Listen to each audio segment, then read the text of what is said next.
خو چې واده مې وکړل ګیدړ کیسه ده ګیدړ ته چرچ تور دیوې باله که نه بیا تور دیو ورته وایي چې ته څه کار نه کوې وایي چې زه به کړه اچوم بیا ورته وایي چې خوخړې بلا به دې وکړو دا خوخړې بلا ده دا خوخړې بلاګانې دا دي نه دوی نه پېژنې ښه خوخړې بیا ورته وایي چې خوخړې بلا څو نامې دي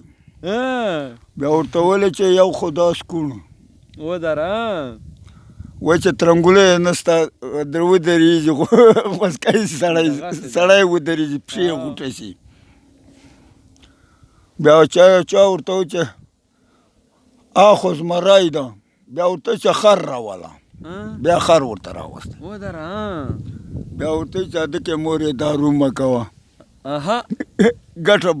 ګټې ته یې کوو وایي چې شپې خلاص شي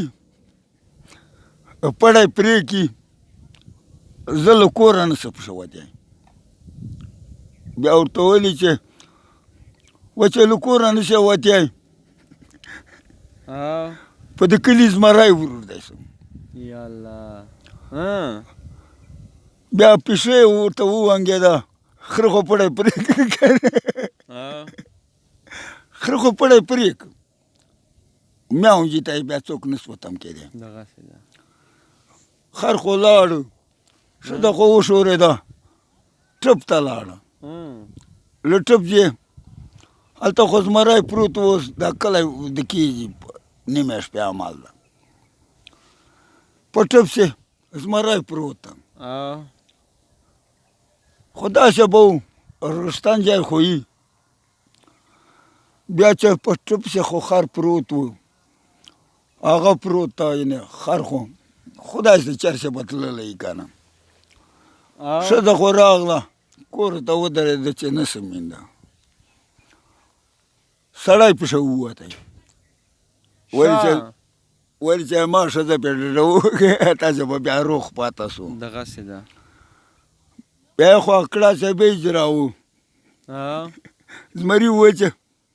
اوده شي دا خوخړې بلا به پسې شي دزه خو با ډانګه توره ده ودره لا چونچه ده صحیح بیا خامخا کلو سره خو مرغانه پنډي مرغۍ دي شارکې دي چمن خو برابر ده صحیح خو دلته خو دی پې ورغه دی خو پاس په زمري سپور شو ودره نه کته سته زمري خو واخیست خو دا غږ یې کاوه دا ټبر یې دا غږ خوخړې بلا به دې وکړو خدای چې څه شي خوخړې بلا به ویلې خو دا کړه صاحب د کاواز یې به زړل که بیا ورته ویلې چې وایي چې تاله یې باجه دې سته دا تالو باجې نه وي مخکې اوس خو دا خو موبایلونه دي